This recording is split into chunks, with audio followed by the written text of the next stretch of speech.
La bourse, elle est octroyée en fonction du nombre d'années du cursus. C'est-à-dire que si on fait un cursus de 3 ans, ce sera 3 ans d'études payées.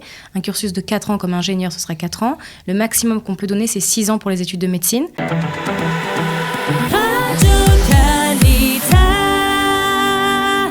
Vous rêvez d'étudier en Israël, vous avez l'impression que les sommes astronomiques demandées par les universités, eh bien, c'est une fin de non-recevoir. Vous vous trompez, car il y a un bureau spécial étudiant qui est là pour vous aider. Minhal HaStudentim en hébreu. On est ravis d'accueillir Tiffany Lévy, qui est responsable pré-Alia pour les étudiants. Voilà, ce département, les étudiants francophones, bien sûr, puisque le département existe en 4 langues. Tiffany Lévy, bonjour. Bonjour Cassie. Bienvenue. Vous n'êtes pas venue seule, vous êtes venue avec Ariel Kosolev. Bonjour Ariel. Bonjour Cassie. Alors vous êtes étudiant et vous bénéficiez de la bourse. Vous êtes ce qu'on appelle un masbir. Exactement. C'est quoi un masbir ? Alors, dans le cadre donc, de cette fameuse bourse, les étudiants doivent faire ce qu'on appelle en hébreu le shachak, Shirut Chevrati Kehilati, le service social communautaire, donc un volontariat. Et le Minhal HaStudentim est un organisme qui propose aux étudiants de faire donc, ce volontariat. Et Ariel est venu à notre plus grande joie. Donc en gros, on obtient la bourse en échange d'un volontariat. Exactement. On doit faire, je crois que c'est 70 heures ou 80 heures en 2e et 3e année. Et durant ces heures, on doit intervenir, faire de la hasbara de expliquer La communication auprès des personnes qui veulent étudier ou qui sont en instance de faire leur alia. Il y a plusieurs salons durant l'année. Et mon but, le but du shachak, c'est d'expliquer à ces jeunes-là comment ils pourront bénéficier de la bourse que j'ai eue, moi. Ok, alors Tiffany, le volontariat, c'est toujours dans un cadre explicatif pour obtenir cette bourse, en fait, c'est ça ? Alors, c'est un des programmes, donc chez nous, au Minhal HaStudentim, mais il y a énormément d'autres misgarotes, comme les rescapés de la Shoah, les personnes âgées. Donc, on a vraiment. Ah, d'accord, on n'est pas obligé d'intervenir. Pas du tout. Non. Avec vous, il y a plusieurs organismes. Exactement. Ok, ça, c'est déjà très intéressant. Combien d'étudiants francophones bénéficient de cette bourse ?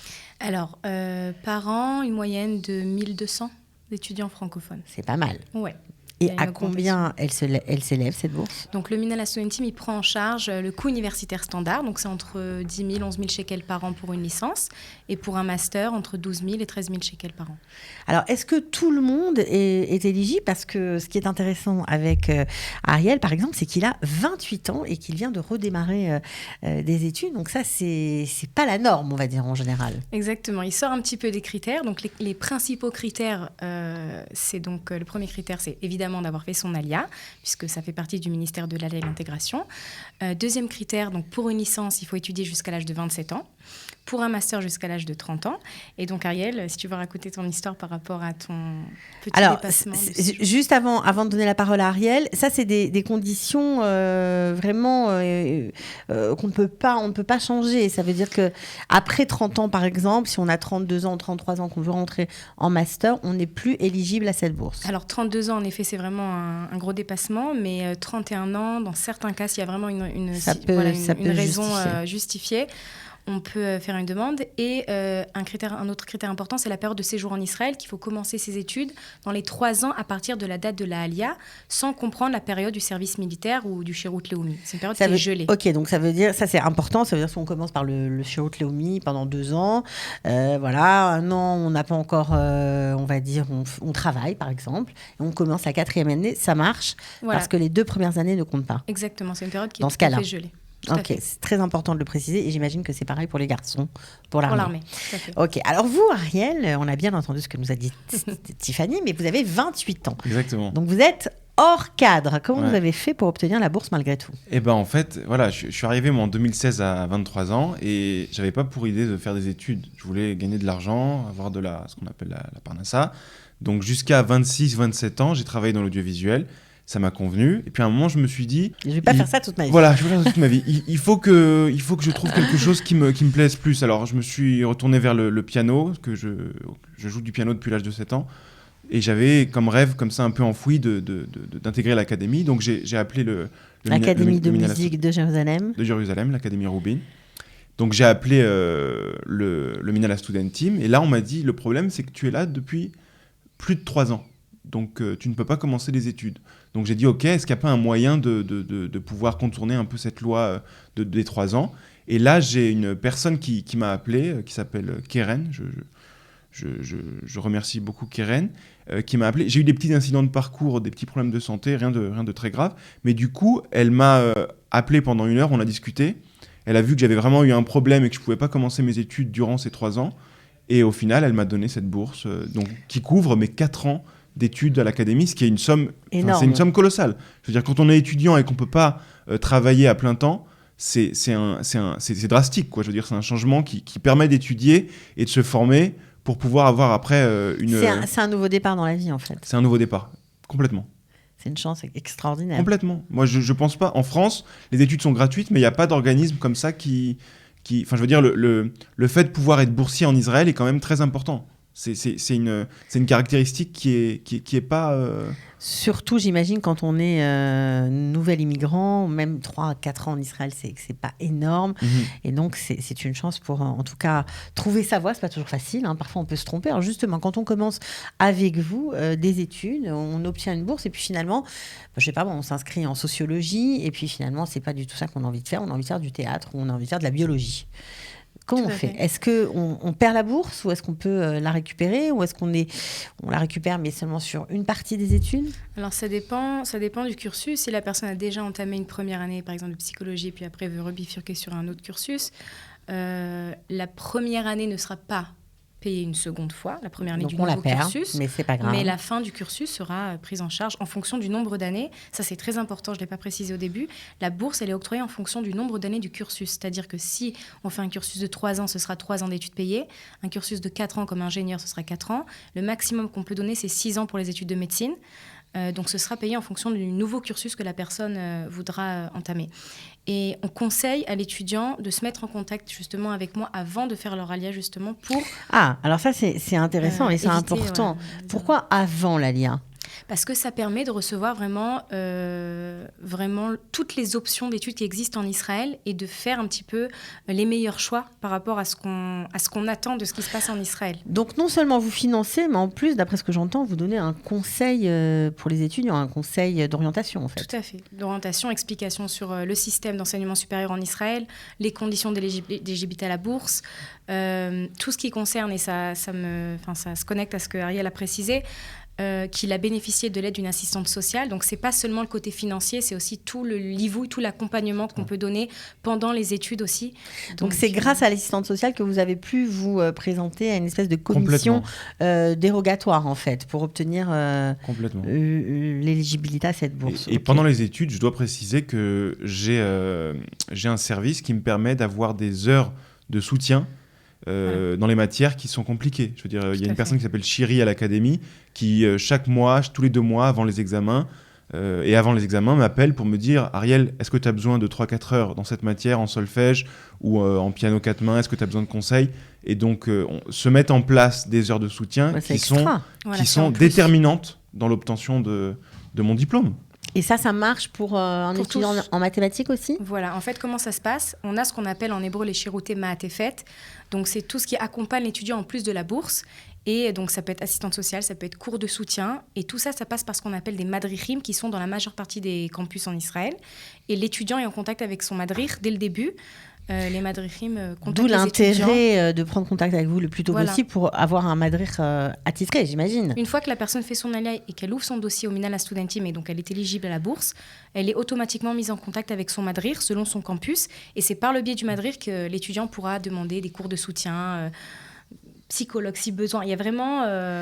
multitude de choses. Tout un tas de services. Alors, quand on dit cours de soutien, quand on connaît par exemple le prix d'un cours de maths, je pense aux étudiants en mathématiques, c'est très très cher à ce niveau-là. C'est au moins 200 shekels de l'heure. Donc ça, c'est gratuit pour les étudiants. Oui, ce sont en général des étudiants d'année supérieure qui donnent les cours aux nouveaux étudiants. Et ça fait partie de leur, on va dire, de leur service civil en tant que masbir ?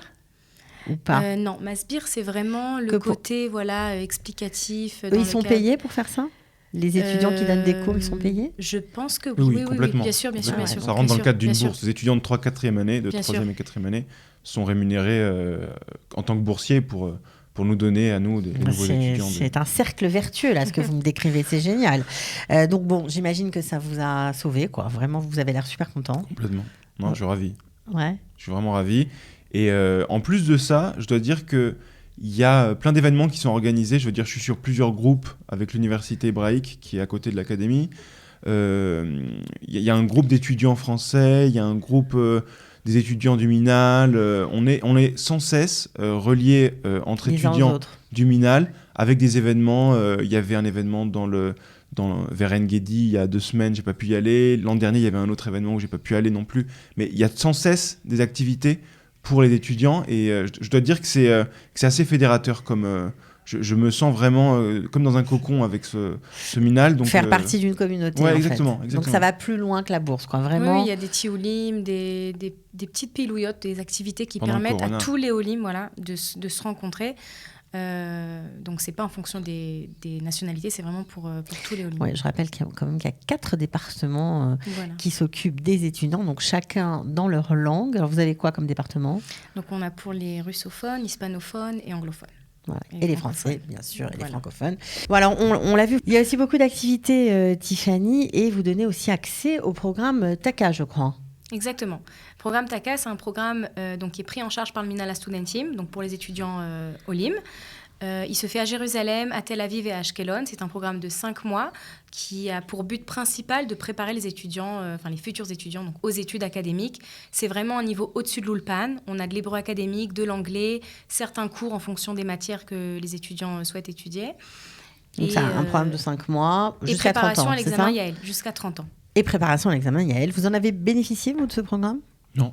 Non, vous n'avez pas fait trop d'Ulpan. J'ai fait beaucoup trop d'Ulpan pour aller en TACA, mais ça aurait pu être une... Vous avez des amis qui y sont ? Oui. J'ai beaucoup d'amis qui y sont. Ils sont tout à fait satisfaits de ce programme. C'est un peu vraiment la passerelle entre la fin de l'Ulpan, genre une Kita Gimel ou Kita Dalet, niveau 3 ou 4, et l'entrée dans les études où là, tout est en hébreu et du coup, il faut écrire des travaux en hébreu et c'est un peu compliqué. Donc, le TACA aide vraiment à rentrer dans le grand bain. C'est un push, quoi. C'est moins de galère une fois qu'on est rentré à la fac, quoi. En gros. Ah oui, c'est vraiment une base solide pour commencer les études. Sans parler du Yael, ça aussi c'est très important. Le Yael, on met aussi à disposition des étudiants qui ne font pas forcément le programme TACA, des cours de préparation à l'examen Yael. Donc ça, il faut contacter le Minhal Studentim. Vous faites tout, Minhal Studentim. On essaye de donner au maximum les outils pour les étudiants pour s'intégrer à l'académie en Israël. Ok.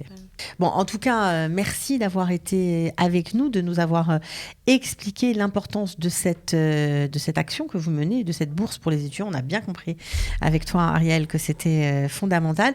Comment on fait pour l'obtenir ? Comment on fait pour vous contacter ? Alors, dans le cadre de l'ALIA, ça fait partie des droits donc des nouveaux émigrants. Il y a juste une démarche administrative à faire avec un mot de passe. Tout se fait en ligne. Donc ça, c'est l'agence juive qui donne toutes ces informations aux candidats à l'ALIA. Voilà, mais une fois que la personne fait son ALIA, elle doit se rendre au Misra d'Aklita, obtenir un mot de passe. Ok. Et avec ce mot de passe, elle ouvre son dossier en ligne. Très important à apporter donc tout ce qui est originaux du bac, tout ça, de France, les amener en Israël pour les présenter après. Et voilà, la lettre d'admission aux études, tout ce qu'il faut pour justement compléter le dossier et obtenir la bourse. Et puis après, ça roule, c'est vous qui vous occupez. Voilà, chaque semestre, il faut renouveler la bourse chaque année. À chaque semestre. Oui, exactement. Donc ça, c'est important aussi de le dire. Donc, réveillez-vous si vous avez une bourse, n'oubliez pas de la renouveler. Ça arrive que la bourse soit coupée faute de renouvellement ?